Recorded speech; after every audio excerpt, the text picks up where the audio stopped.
15 August ঘিরে গোপালগঞ্জের বিভিন্ন স্থানে শোক ও মশাল মিছিল হয়েছে। পুলিশ ও যৌথ বাহিনীর নজর এড়িয়ে নিষিদ্ধ ছাত্রলীগের নেতাকর্মীরা বাঁশের লাঠি হাতে এসব মিছিলে অংশ নেন। এ সময় বঙ্গবন্ধুকে নিয়ে বিভিন্ন স্লোগান দেওয়া হয়। মিছিলের ভিডিও ও ছবি ছড়িয়ে পড়ে সামাজিক যোগাযোগ মাধ্যমে। তবে এসব কর্মসূচিকে ঘিরে জেলার কোথাও অপ্রীতিকর ঘটনার খবর পাওয়া যায়নি। আইনশৃঙ্খলা পরিস্থিতি নিয়ন্ত্রণে police, 5 platoon BGB, Ansar, APBN ও গোয়েন্দা সংস্থার সদস্যরা মাঠে রয়েছেন। তবে পুলিশ সুপারের দাবি, সামাজিক যোগাযোগ মাধ্যমে ছড়িয়ে পড়া মিছিলের কিছু ভিডিও আগে রেকর্ড করা। জেলার পরিস্থিতি নিয়ন্ত্রণে রয়েছে বলে জানান তিনি।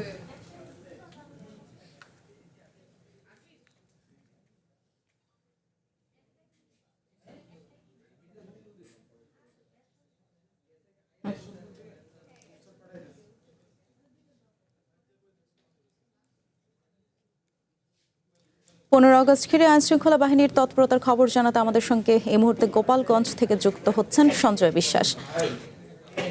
সঞ্জয়, আপনার কাছে জানতে চাই যে 15 আগস্ট ঘিরে সার্বিক নিরাপত্তা পরিস্থিতি সেখানে গোপালগঞ্জে আসলে কেমন দেখছেন? বিলাসী, গোপালগঞ্জ আওয়ামী লীগের ঘাঁটি হিসেবে পরিচিত একটি জায়গা।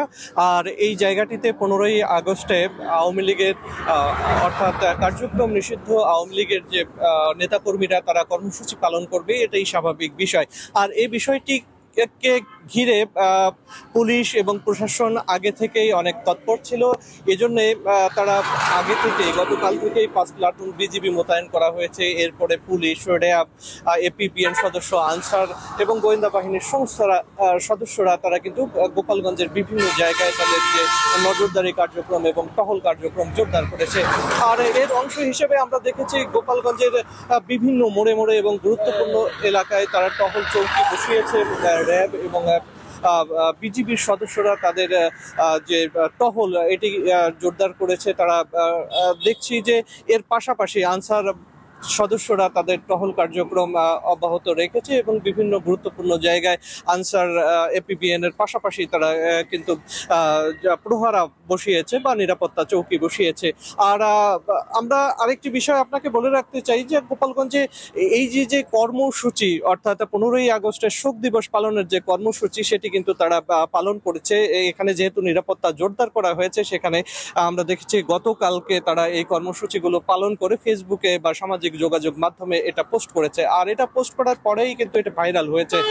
আমাদের চোখে এই পর্যন্ত 4টি স্থানের ভিডিও ফুটেজ চোখে পড়েছে যেটি ভাইরাল হয়েছে এবং এগুলো করেছে কার্যক্রম নিষিদ্ধ ছাত্রলীগের নেতাকর্মীরা।